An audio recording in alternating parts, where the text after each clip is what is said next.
we're going to prepare ourselves for the candidates for the 20th Ward Alderman race. Mr. Willie Cochran, he has representatives here to speak on his behalf, and we also have Mr. Kevin Bailey.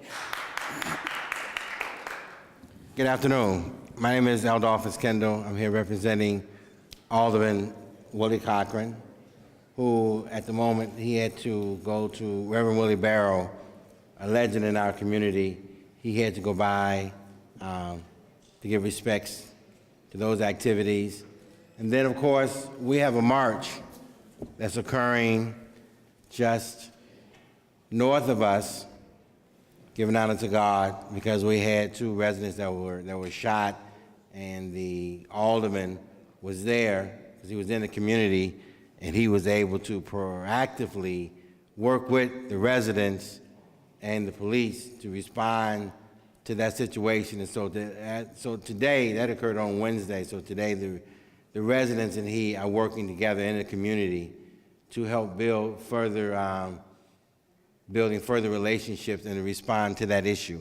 That was on 50th in Aberdeen. So I want to just highlight that and to let you know that those 2 events occurred. And so he had a previous engagement.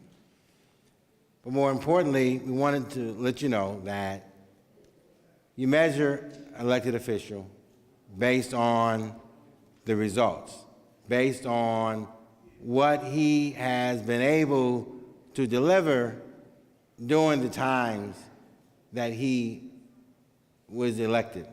The alderman was elected under difficult times. He was elected at a time when we had quite close to a depression.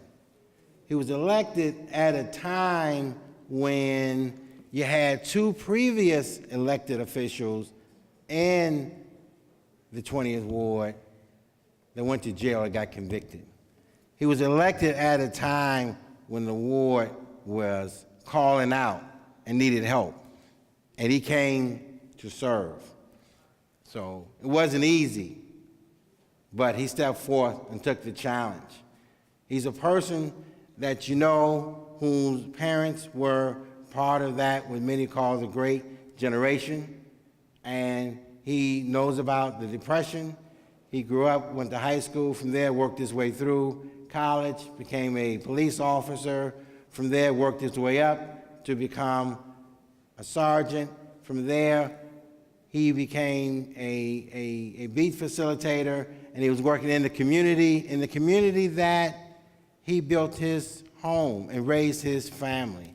At the time when the Arukans and others were killing and running people away, he put his bucket right where he lived. He put his stake right where he lived. He put his most precious resources, his children, in that community, and there he raised them, of which a number of them have major degrees and have gone on, of which he hoped that all our children would do, as you too, as our community, as we try to aspire to do better. So it's true, he may have had a silver spoon in his mouth, but he knows how to work hard. He started working as an activist, working with Dr. Brazier, working with other community organizations around the issue of trying to change the direction. But again, him never being satisfied. So he's an officer serving the community. So he worked as a community activist, helping children in schools, helping various community development corporations, WPIC and the others, as they tried to redevelop to make a difference, change the direction. There was a lot of people who tried to step up and take that mantle. So then he steps out at the time of crisis in our ward, right? Elected official, I'm sure many people may remember, you turn on the TV one morning, police at the house at 6 in the morning, trying to arrest her. Couldn't get her. She was a shoo-in to win. No one said this was gonna be easy, but he stepped up and he ran and he won. In that, he had to turn over 30 years of disinvestment in the community. I served on the first economic development, community development panel for Harold Washington. I did the report. We had lost over 450,000 residents by that point. My father, who came here working, would tell me, you can walk from block to block, quit one job and start another job. You had nothing but rows and rows of buildings where people lived. I was there when they had the big white guy, red roof, or whatever his name was, in the stores. So in that time of all this disinvestment, this crime, no one wanted to be alderman in the 20th Ward. So they weren't in the race. He stood up with his family, life and limb at risk. He put his children at risk. He didn't move. He stayed. He fought. Consequently, he raised them in that neighborhood, volunteering. And today, you see the children who see him as Papa Cochran because they came to his house and worked with him in the neighborhood, right? Then from there, so he gets elected. We're in the middle of the Depression. The alderman had to form strong, strategic, cooperative relationships in order to make a change in the ward at the time the world was in crisis. During that time, with his strategic planning and working with everyone, it took a number of years. But if you go to Cottage Grove right now, from 60th to 62nd, ground zero, because at the time, many people wouldn't walk down there. But if you go there right now today, you see a Metro Squash Youth Center being built. You see a senior citizen being built. The second one, there's also another major economic structure getting ready to announce to be there, which we can't announce, right? But all those took 5-6 years of planning to come. That's only some.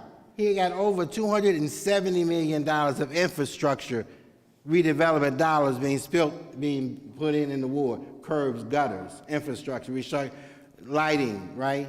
He won in a competitive grant, which is a Hope 6 federal grant. It's a national grant. They don't just give it to anybody. Those communities that he was part of, he was alderman at, they won because what? They had a community collaborative process that had an implementation plan, and so they trusted them to give them the money. He did that. That redevelopment is occurring. And you can go to 60th and Cottage Grove just to see some of it, as we just talked about there. It ain't a vision. It ain't a dream. We're not talking about it. The alderman has implemented it and done it. Is everything done? No. Is everything perfect? No. But Jesus, who was here, and all he did, was everything done and perfect? No. So therefore, what I would say is no matter how much good work you do, there's still more good work to be done. And that's merely the point. What we're saying is the alderman is laying down an initial investment that begins the process of redevelopment and working in cooperative relationships in the community in order to expand opportunity. You have the railroad, right there on 60th Street, of which, as we all know, all roads to transportation lead through Chicago, and the 20th Ward happened to be that nexus. And all of the last 60 years, there have not been any major new redevelopment dollars in the 20th Ward relating to transportation. But the Canadian Railroad, with Alderman Cochran and the CREATE project, are putting over $60 to $100 million worth of redevelopment dollars in the 20th Ward. They are expanding their services, and that will be jobs for residents and community folks as part of his community agreement process. There's already now began to give dollars to some of the local schools within the 20th Ward, within that area. One of the other things I'll turn to mention, the Alderman has $7 million from reallocated from his TIF toward homeowners improvements within the ward. So that included that the TIFs we have, our TIFs are not going downtown to be built on structures. It's being built to improve within the ward as part of a planning process, because the aldermen believe in building strong communities with strong collaborations and a vision and a plan. We have over $200 million being spent in redevelopment of multifamily units across the area. We have a 45% increase in business licensing in the ward. We welcome to have more. But again, this is not that everything is rosy. Everything is not done. We believe in restorative justice. We believe in finding ways to work with our youth in order to change the direction of where they are. I'm not here to say that all is perfect. I am here to say that the alderman is committed with working with all residents and all communities to make a difference and a change in the lives of our residents here in the 20th Ward. As part of that, many of you are invited to attend the Alderman's Health and Employment Resource Fair that's going to be held on March the 31st at Sherman Park, 1301 West 52nd Street. And that's in collaboration with over 15 different organizations across this city, just to begin. Thank you so much for your for letting us know that. We had one question, and just one. Can you answer one question we had just brought up? And it's why is Alderman Cochran not here for the forum, and what is his plans for the community? And we appreciate not having a history lesson of an alderman. Welcome. I could give a history lesson on doing that, but that's not necessary. Out of honor and respect to those who are here, as I indicated, there was a shooting. The alderman made a commitment to the family on 50th and Aberdeen, so that's why he's there. And then, of course, I explained that we had a national giant who passed away, and he had to go by there. So he had prior commitments, and that's why he's there. But again, an alderman would gladly, he will come back to you. We'll get the names and numbers of the individuals who are here. He'll call you individually, so he will be back. I believe the co-pastor here, by way, the alderman helped to get the sign up, the naming of his father or something. So the alderman has been working with this community ongoing and willing to continue. And we have to understand something, that he's just a representative. We can't fault him for why, and it's great reasons why Alderman Cochran is not here, so we want to applaud him for, for the information he did present to us, and thank you for coming out. He has another engagement, so we do understand that, and after, a few minutes, we're going to give candidate Bailey the floor, and we're going to ask a few questions. Unfortunately, we can't ask questions to the representative because he is not Alderman Cochran. He can't answer questions that Alderman Cochran would answer, so respectfully, we do appreciate you, and we thank you for coming out. So y'all give him one more hand. We have to go. So. And we're going to open the floor to Mr. Bailey and just... So we're going to have Mr. Bailey come up and do some opening remarks. About 5 minutes, and we're going to get into these questions because I know we're eager to ask some questions to Mr. Bailey as well. So we're going to bring Kevin Bailey right now. You want to come up? I'm right here. It's cool. All right. Can y'all hear me pretty good? A little bit closer. Is that all right?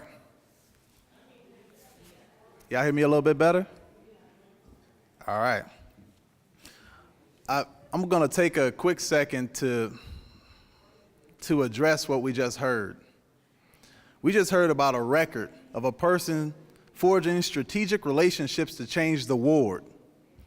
On the west side of the ward and on the east side of the ward. Those relationships were forged, and they are changing the face of the ward. They're displacing people at an alarming rate, and all these strategic changes and building of strong communities have not much to do with any of the people that are in here. And he started that as he continued to wipe out different portions of Inglewood right now. And just so we can have the record straight, the railroad is the Norfolk Southern Railroad, not the Canadian Railroad, that is pushing out the residents of this community. That's a part of the strategic relationship to change the face of the community that he's speaking of. Oh, sorry. And also on the east side of the ward, we have the university also doing similar practices, displacing people, kicking them out of our communities, and they're not having the ability to get their vouchers renewed. They say that you can renew them in Danville, Joliet, Aurora, anywhere but Chicago, and our alderman has not spoke out against the hoarding of the public funds that CHA is keeping in their pockets and now putting back out in the community. If we have a person that's representing the people of this community, that would have been top on his list. As a police officer of, what he said, 30-something years, he's not doing much to address the crime and violence for a person who served the community and supposedly has a heart. With all this police brutality issues going across the country and police misconduct here in Chicago, we haven't heard one press conference. We haven't heard any press releases in regards to the alderman standing up for the rights of the people at all. At all. And he's claiming to be for the people. He should be the first one speaking out because he understands if he was indeed a person for the community and a police officer that was for the people to serve and protect us, what it's like to have proper engagement and dialogue with the constituents and residents to bring about a positive relationship between community and policing. But that hasn't happened. He said he has a record. And it was a bad time when he ran. He didn't have any other choices. There were plenty of choices that ran against Mr. Cochran when Ms. Troutman was there. And there was choices that ran against him for a second term. He has a history of closing schools over his last 10 years in this city.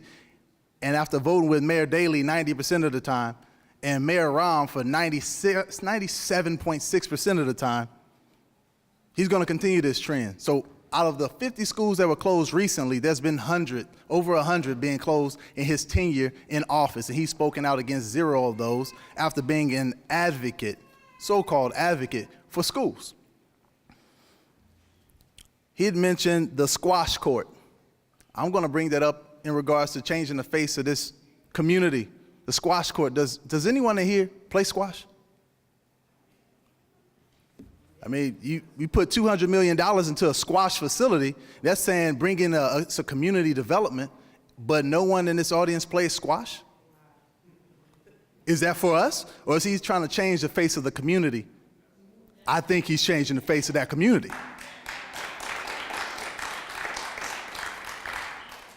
Out of all this economic development pieces and money that he's bringing into the ward, when you look around this community, how many of the people in this community do you see working on those job sites? Every single infrastructural improvement that's going on throughout this community, the only person of color, and when I say of color, it's a unifying term that's black, brown, Latino, everything. People of color, they are usually the flagger and that's it. Currently, this ward represents 0.2% of all city jobs, and we're being represented 0.2. So with the lack of economic development opportunities, employment opportunities, and these school closures, the representative spoke of how his children received advanced degrees. So he was able to advocate for his children to get education, but is closing the door behind them as he closes the doors to these schools throughout our community. It's time for a change. It's time for a change, not only of the aldermen, but the people who influence things that make them choose to do these activities and project mistrust in our community. Let's take a real close look at what's going on at the Aldermanic level and the mayoral level. We need people who understand what we're going through. We need people who will fight for us and are not afraid to step up and speak out.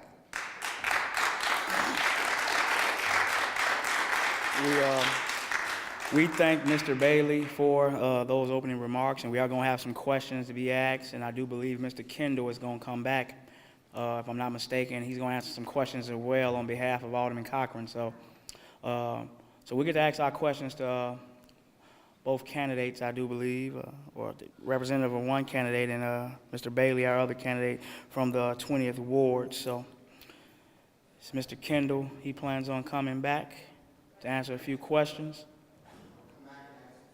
He's going to answer 2 questions. Okay. So he's going to answer 2 questions, and we got some other questions for Mr. Bailey to answer.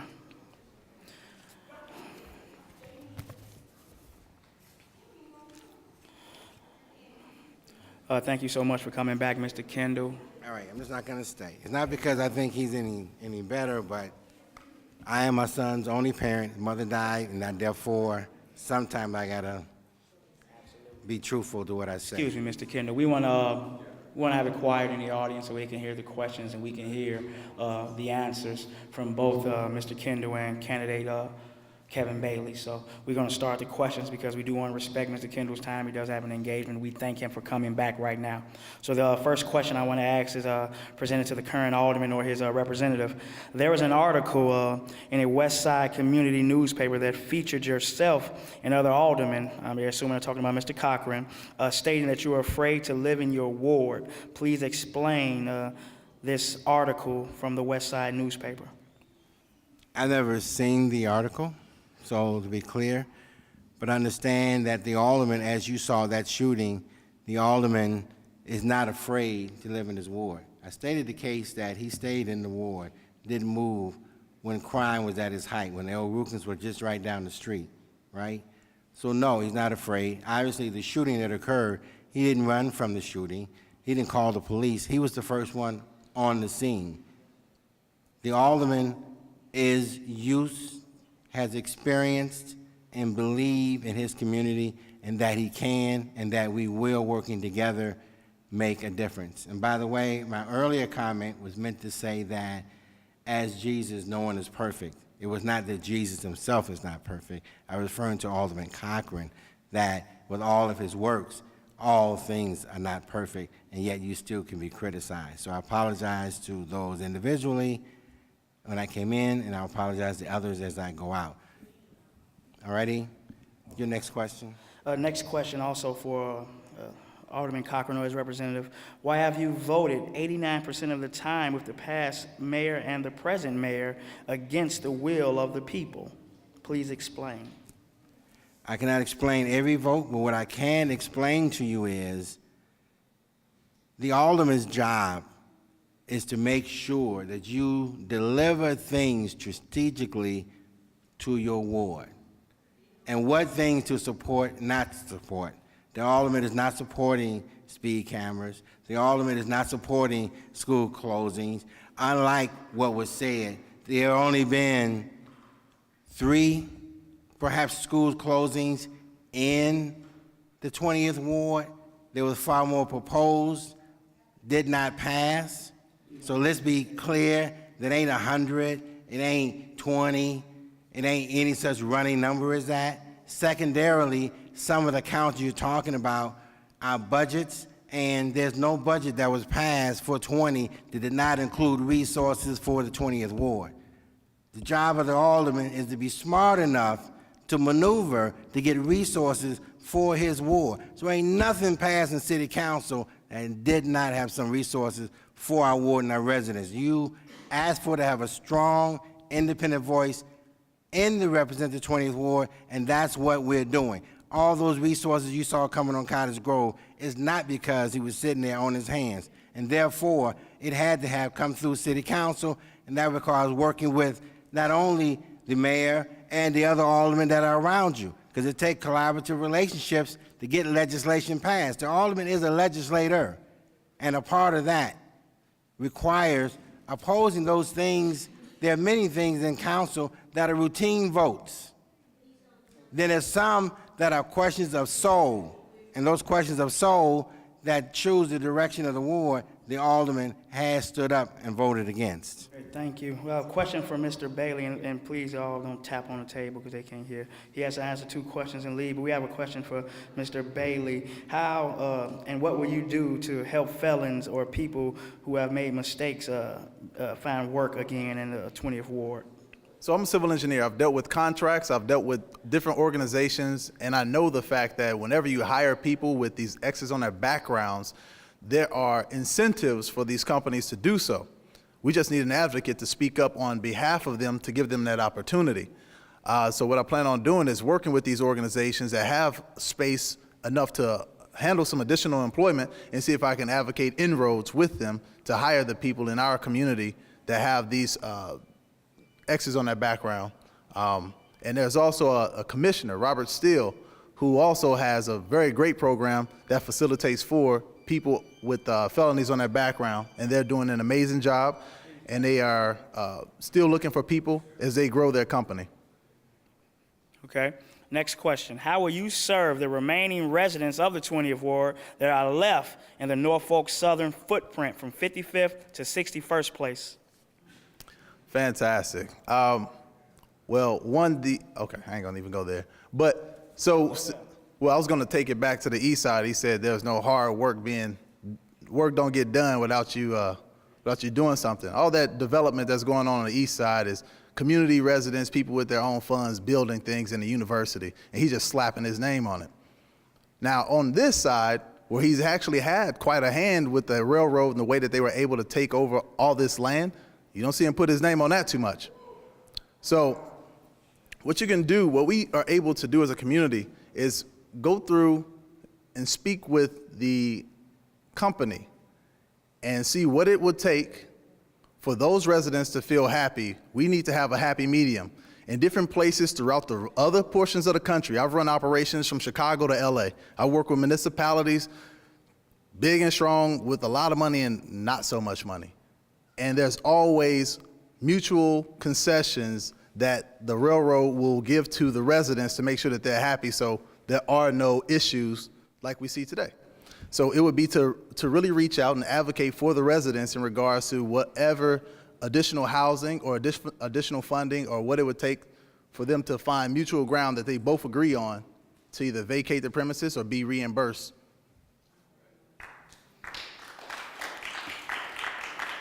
Next question. What changes will you bring to the 20th Ward dealing with the ways our young men and women view violence?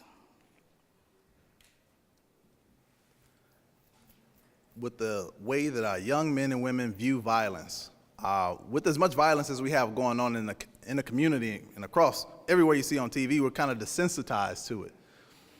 So it'll be difficult to make them sensitive to it again, that we've been looking at all our life. But what we can do is offer additional routes of activity. We can offer additional employment, community programs, bring back arts in our schools so we can spur that creativity, imagination, so they're thinking beyond their block, they're thinking beyond their community, they're thinking beyond their state to come up with ideas to bring back home and start building. We can start to build into our youth a sense of a future. Not the fact that every time you turn on TV, you're going to be in jail by 18, you're going to be dead by 21. These are the negative reinforcements we hear every day. It's time to paint a prettier picture.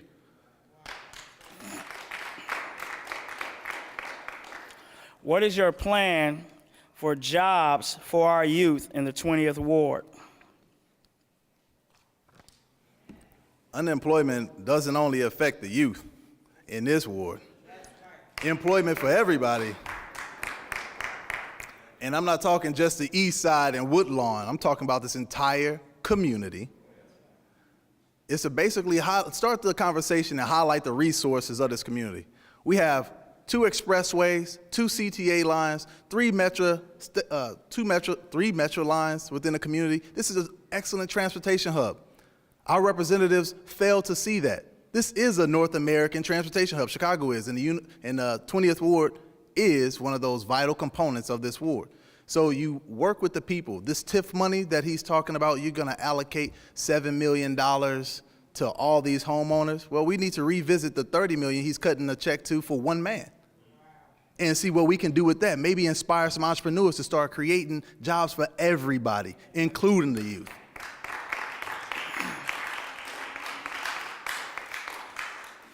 If you are elected, what are your plans to stop budget cuts in poor neighborhoods, namely the Inglewood community, in regards to people with special needs? The strength of a community is its people. One of the only personal goal I have in getting into office is to double voter turnout within 4 years. To go from this every 4 years, 7,500, they're about to get 15,000 people out here, because I understand the way that we bring back resources, the way that we get attention, the way that we open up these schools is by the voice of the people going down to that polling place and casting a ballot. So whenever the alderman does go downtown and start to speak up on behalf of his community for the issues such as lack of funding, for the misfortunate or disability and things like that, they're going to hear, they're going to pay attention, because they're scared of all those people in that community voting not the way that the mayor downtown don't want. So that's one of the ways we start to encourage people. We organize from block clubs to precinct committees to precinct captains, make sure that we have communication from the neighbors on the block to the Aldermanic platform, and we'll use that Aldermanic platform to yell out downtown what we need in this community.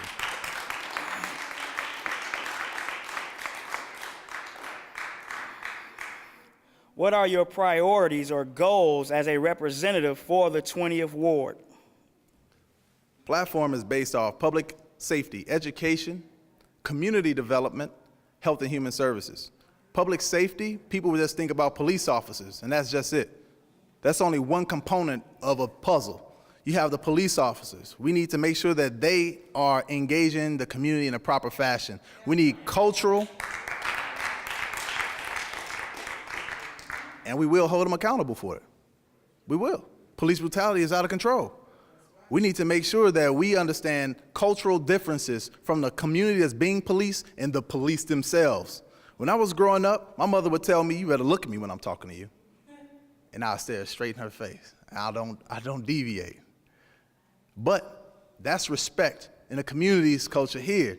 But with people not of that background, they may take that same gesture of respect as a threat.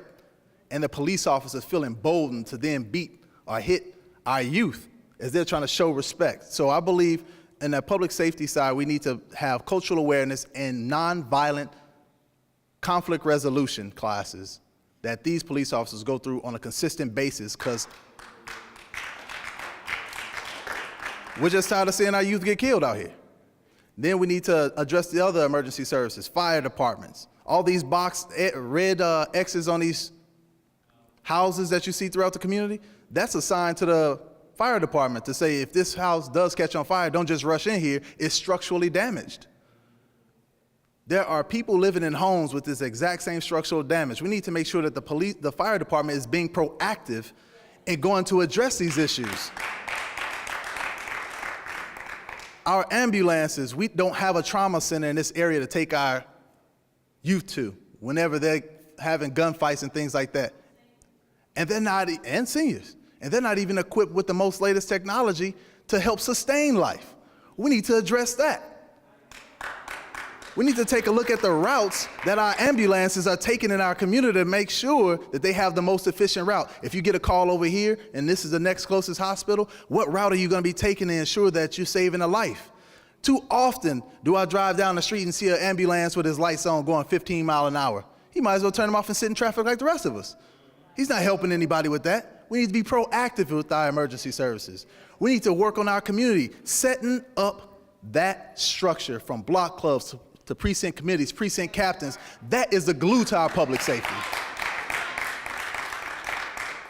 That is the glue to holding one another accountable. And of course, the infrastructure. Most of our officials look past the infrastructure as a public safety issue, but when you have potholes as big as cars are tall, come on now.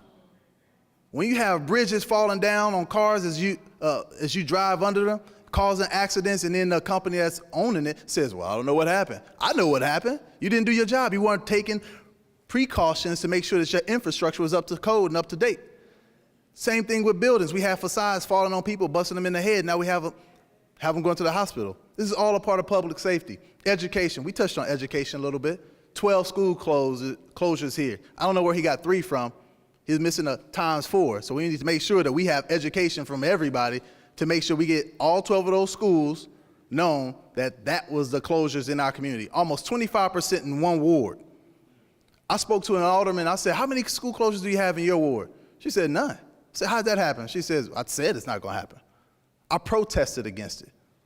I fought to say that these school closures aren't going to happen. And I was going to work with those schools. And I put together a plan to where that was the case. When you talk about a person that's representing you, make sure that they're representing us to the fullest. That includes economic development, education, the whole gambit. Because right now, we just had those mental health facilities closed not that long ago. And then our representative went to stand out with the people who were protesting, saying, I don't know who did that. Well, I got his voting record. And he voted to close it. That's the fact of the matter. So what do I do to address the community? What's my plan? Is to address public safety, education, community development, health and human services. And that community development piece is huge because that is not only building up the community, that's beautifying it, that is building up our people and bringing in economic development. That is for the people that live in the community. Not when you roll past a construction site and you may see everybody else but you. Thank you. Next question. Seeing that there is a current distrust with police and communities of color, are you for a civically elected police council? If so, how will you go about trying to achieve this? And if not, what is the best way to hold police officers accountable for their actions and promote a community policing? I am an advocate for CPAC. That is a Civilian Police Accountability Council. I've read some of their legislation, and I've listened to some of the other aldermen who said that they have read it as well. And I think that's a good start. What that would do is bring all the issues that happen between the community and police officers to the people, and not necessarily to the independent review board that they have the police run. And I think the best way to have accountability for the police officers is to make sure that they're following the laws, that the law is evenly applied to all.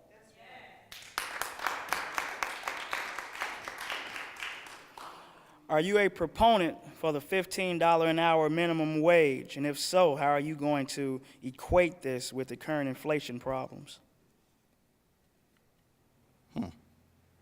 I am for a living wage. All right? So $15 an hour may be good at one particular year. The next year it may not be good. So I think we need to have a moving target of what minimum wage should be. That way we're always compensating people properly due to inflation or whatever external pressures come. Okay. How can you make our community safer for our kids who do want an education?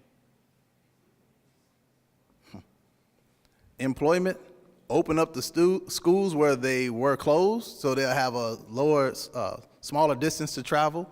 Offer opportunities to the greatest population of criminal violence and victims of the violence, which is between 14 to 24. Make sure that they're having things to do so they can feel safe in their communities. And then on top of that, we want to make sure that we have a working relationship with the police officers. We want to make sure that when they are out to protect and serve, it's to protect and serve. And they're looking for the people who actually need to be policed, not just harassing random people. And I think one of the most important pieces, like I said, is the community neighborhood watch. Having grandma down on the corner looking out the window, hey, that's about as critical as a police officer. So that's all the questions we're going to take from Mr. Bailey, but we are going to give him an opportunity to have his closing remarks. So the floor is open for you, Mr. Bailey, for your closing remarks. Okay.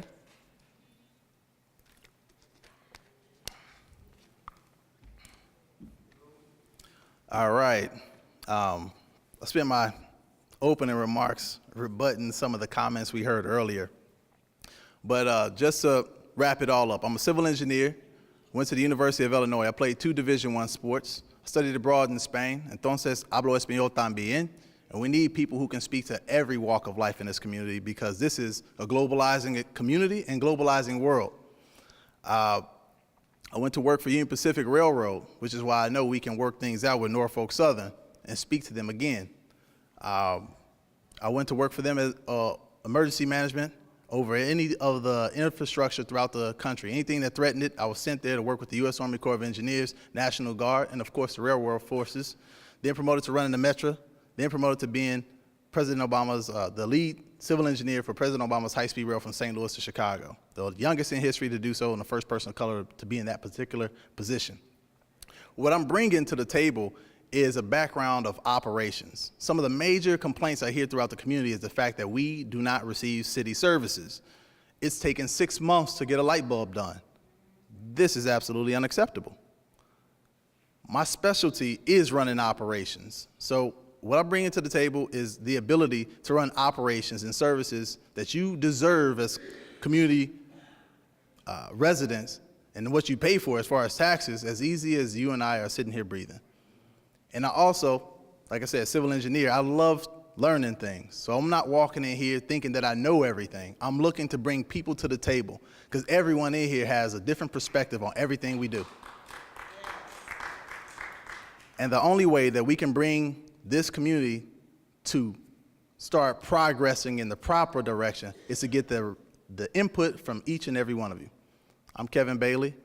April 7th is the election. Please punch 55.